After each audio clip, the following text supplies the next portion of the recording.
Boa noite, família CCI, ou bom dia, ou boa tarde, depende do horário que você for ver esse vídeo, mas hoje a live do culto de oração ficou sobre minha responsabilidade, então eu queria compartilhar com você uma mensagem rápida, uma mensagem bastante simples, eu acho, mas que tem falado muito comigo durante essa quarentena, durante esses dias de isolamento e tudo mais. Eu queria que você abrisse comigo em Apocalipse, no capítulo 19, no verso 7. Apocalipse 19, verso 7, no finalzinho da Bíblia, o apóstolo João traz uma mensagem para nós, que diz: regozijemo-nos e alegremo-nos e demos-lhe glória, porque vindas são as bodas do Cordeiro, e a sua noiva já se aprontou. Isso eu queria ficar aqui com você. A sua noiva já se aprontou. Então você se regozija, você se alegra, porque as bodas estão vindo e a sua noiva já está pronta. E eu não sei como é que você está. A gente já está há alguns dias nisso e aí é muita desinformação. A gente não sabe como é que vai ser e vem decreto em cima de decreto. E aí quando a gente vê o último decreto é que, por exemplo, a igreja não vai funcionar até o final de maio. Não funcionar o culto juntos, né? Mas a igreja nunca para, a igreja nunca deixa de funcionar. Mas isso já faz com que a gente comece. Algumas pessoas estão em quarentena mais restrita até agora, outras já voltaram em parte. Existem uma série de coisas que faz a gente ficar, não sei você, mas muitas vezes a agonia, a gente fica, meu Deus, o que vai acontecer? Por que está tudo isso? O que tem que ser feito e tudo mais? E em mim tem criado um senso muito grande de humildade diante de tudo, sabe? Tantas coisas acontecendo, tantas coisas gigantes que estão além do nosso controle e parece que cada dia que passa eu sei menos. Cada dia que passa eu vou buscando as escrituras e eu fico sondando meu coração. E eu não sei como é que você está, mas existe uma esperança que a gente vai criando de que as coisas vão funcionar e esse é o nosso primeiro ponto. Qual é essa esperança, sabe? Muitas vezes a nossa esperança, ela se confunde com um profundo desejo de que as coisas deem certo. A sua esperança é que as coisas voltem ao normal. O grande desejo, a grande vontade que a gente tem no coração é que isso acabe logo e tudo volte a ser como era. E quando eu me deparo numa situação assim, me faz lembrar o quão caído é essa terra. Me faz lembrar o quão não é a vontade de Deus que a gente viva como as coisas estão. E isso me faz clamar para que Ele venha.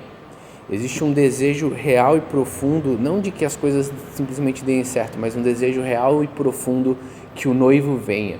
Que eu possa falar como João, que a gente possa se alegrar e dar glória, porque as bodas estão vindo e a noiva está pronta. Mas vamos ser sinceros, às vezes em vez de criar um desejo para que isso ocorra, um desejo real de que Deus, Maranata, hora vem, a gente acaba criando um desejo, uma grande esperança que tudo isso passe logo e as coisas voltem ao normal. E eu não sei como você tá, mas existe um desespero muito estranho. Semana passada a gente recebeu várias doações de cestas básicas, a gente foi entregar em vários lugares. A gente pôde ir nos lugares bastante pobres da cidade e tudo mais. E aí você vai conversando com algumas pessoas e alguns estão mais tranquilos e é engraçado, muita gente, né, cômica, né, graças a Deus o Brasil é um país muito cômico, mas você vai fazendo análises do cidadão comum e existe um desespero ali que ele está tentando controlar, mas é um desespero e sabe o que é esse desespero? Esse desespero não é que ele vai passar fome, porque, queridos, você que está me ouvindo, você que está me vendo, você que de alguma forma está vendo esse vídeo, você não vai passar fome. Essa possibilidade, ela não existe. Não sei se te assusta, mas não existe. E se você que está me ouvindo, não, eu vou passar, só entra em contato com a gente consegue uma cesta básica para você. Porque a possibilidade de passar fome aqui para nós, ela é basicamente nula, até nos lugares mais pobres da cidade onde a gente foi. Porque existem uma série de ações que estão sendo feitas para conseguir alimento. Mas não é sobre fome, né? A gente fala, não, mas as pessoas podem... Não, no final do dia existe um pavor nosso de que a gente vai ficar sem dinheiro. Existe um pavor de que a gente não vai conseguir pagar as nossas contas. E isso nos assusta. Isso faz com que, o que eu vou fazer? E tem o aluguel, e tem a dívida, e tem o cartão e tudo mais. E isso faz com que crie uma real sensação de as contas. E às vezes, para justificar esse pavor, a gente fala que alguém vai passar fome. Na nossa realidade, não. Existem realidades no Brasil que são muito mais difíceis, que pode ocorrer isso. Mas não por causa só do momento de crise, mas porque já aconteciam, a gente já nem olhava para eles. Já aconteciam e agora a gente vai ter que se preparar mais para isso. Mas para nós, para o cidadão normal, comum, como diria o Emílio, o afegão médio, né? O cidadão comum, a gente não corre o risco de passar fome. Mas sim, a gente corre um grande risco de as nossas economias acabarem, a gente corre o grande risco de simplesmente a gente não conseguir pagar as nossas contas, a gente corre um risco de faltar dinheiro. Não passar fome, mas faltar dinheiro. E isso é aterrorizante. E eu não falo para você se envergonhar, eu falo com sinceridade, é o nosso padrão. O que nos aterroriza e a gente muitas vezes não enxerga é que a gente está tão dentro desse sistema, a gente está tão dentro desse mundo que as coisas que mais aterrorizam não é nem a doença, não é nem morte. As coisas que mais nos aterrorizam é a possibilidade de ficar sem recursos. E isso, eu acho que é uma análise boa como cristão, sabe?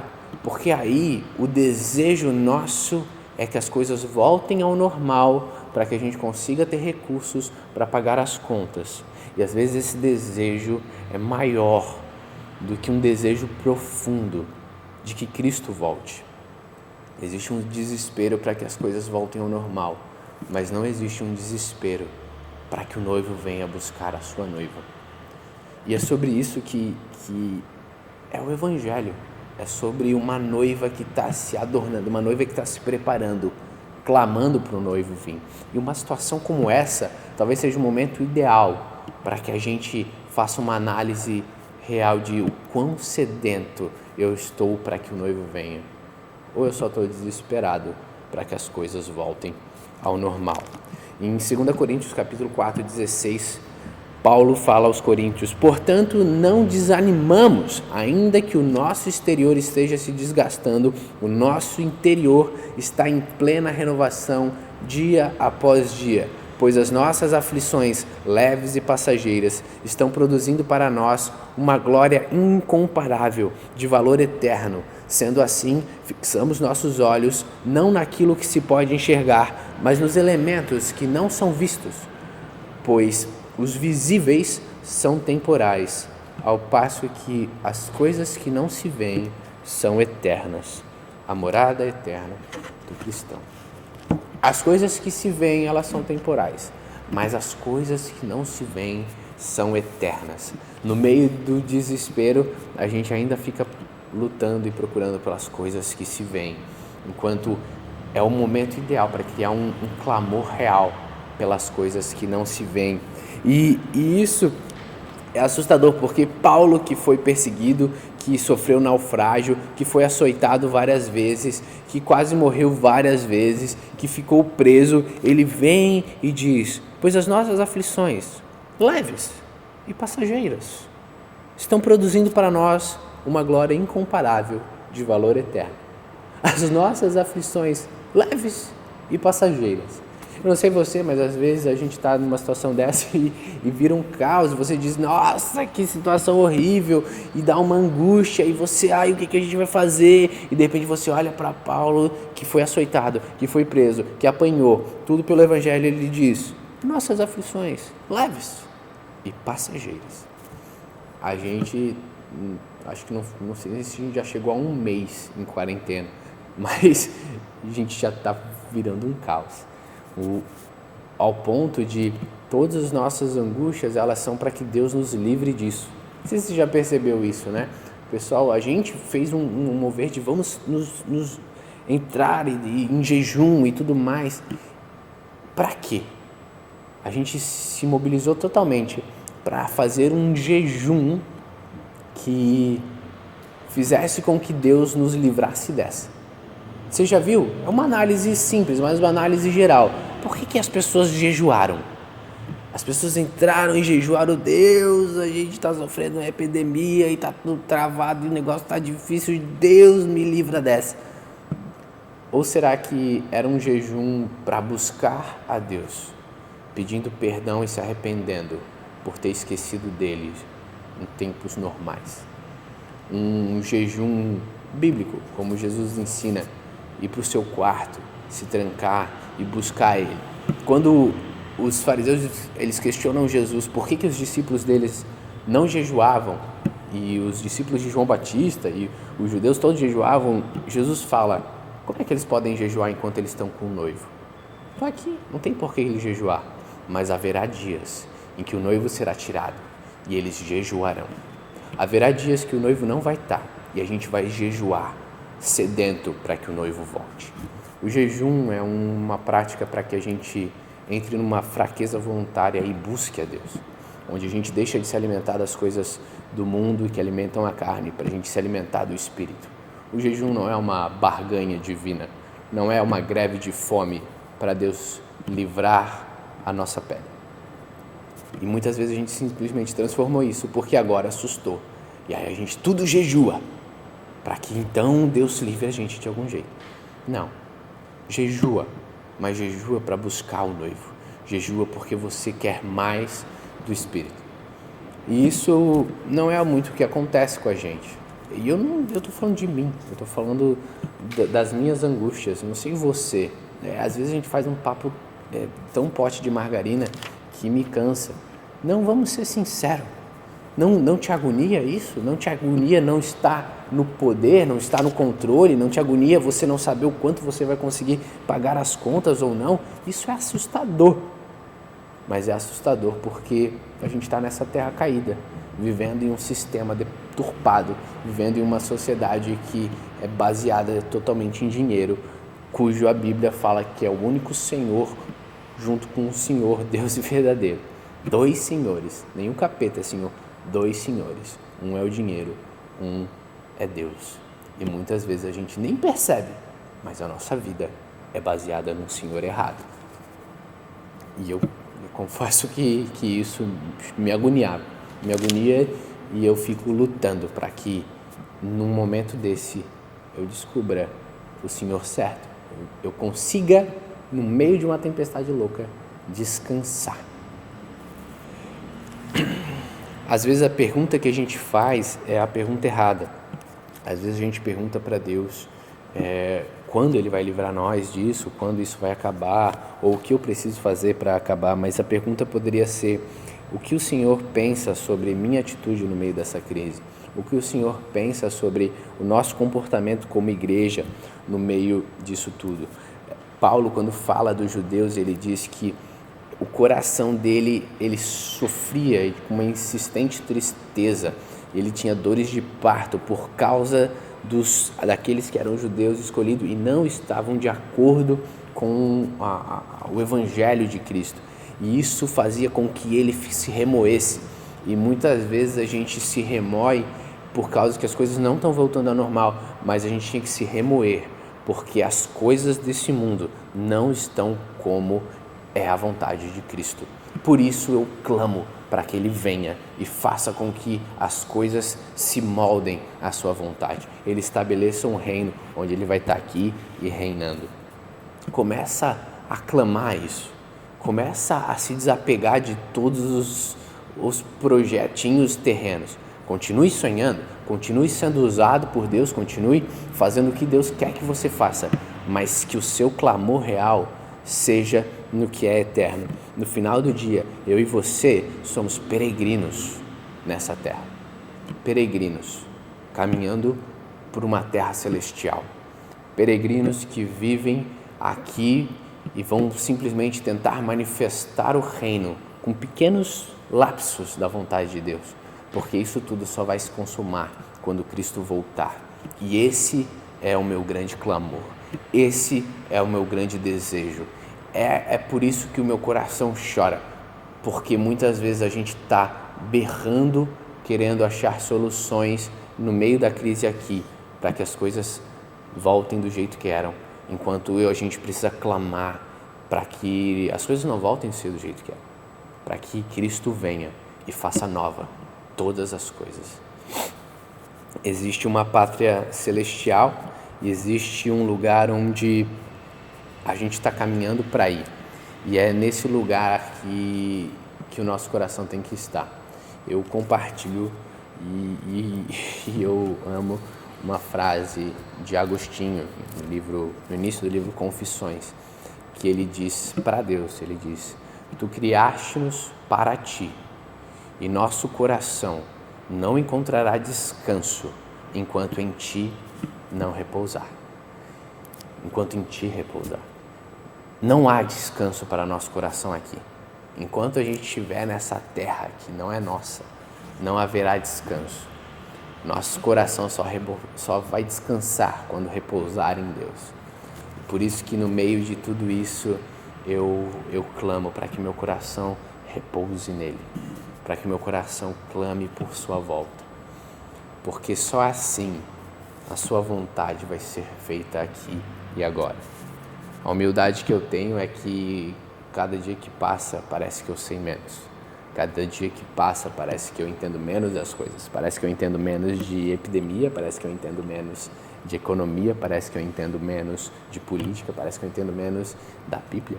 Porque cada dia que passa eu vou buscando um Deus que vai se revelando mais e vai se revelando mais. E quanto mais ele se revela, mais eu entendo que eu sei menos.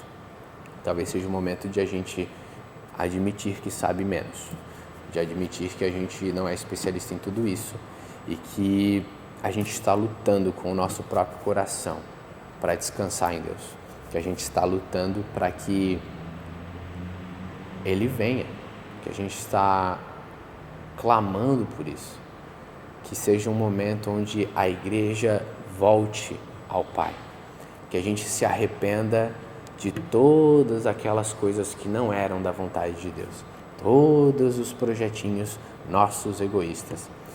Cristo nos encoraja a pegar a sua cruz e seguir Ele. Pegar a sua cruz é abraçar o plano de Deus. Quando Jesus está orando, Ele ora: Pai, se possível, afasta de mim esse cálice. Todavia, seja feita a sua vontade. Então Ele vai lá e pega a sua cruz. E depois disso, Ele morre por mim e por você. Quando Ele encoraja eu e você a pegar a nossa cruz, é nós abraçar o plano de Deus. E o plano de Deus, querido, o plano de Deus é usar tudo isso que está acontecendo para nos moldar à imagem e semelhança dEle, para nos moldar cada vez mais próximos e parecidos de Cristo. O plano de Deus é que Ele está vindo e essa igreja tem que clamar e buscar que Ele venha, que seja o nosso principal clamor. Eu quero que tudo volte ao normal. Eu quero que a gente possa se reunir aqui na igreja. Eu quero que a gente possa se ver de novo, que a gente consiga celebrar e se cumprimentar direito. Mas, com sinceridade, eu acredito que o nosso clamor principal ainda não está que Ele venha. O evangelho do reino é que esse reino tem que vir e ele se manifesta aqui, porque Cristo é o rei desse reino. Ninguém mais, nada além de Cristo vivendo entre nós. Amém? Eu te encorajo a orar comigo em sinceridade. Senhor Deus e Pai, eu peço perdão porque muitas vezes a minha angústia é para que eu volte a estar no controle. Eu oro, Deus, para que Tu me moldes ao ponto de a minha angústia ser para que o Seu Filho volte. Eu oro, Deus, para que eu seja uma noiva pronta e preparada para a volta do noivo, clamando pelo dia das bodas. Eu oro, Deus, para que o meu coração esteja em Ti, no meio de tudo isso. Que não esteja em possíveis soluções que não fazem sentido. Que não esteja em que tudo volte ao normal, mas que o meu coração esteja em Ti, papai. Em nome de Jesus. Amém.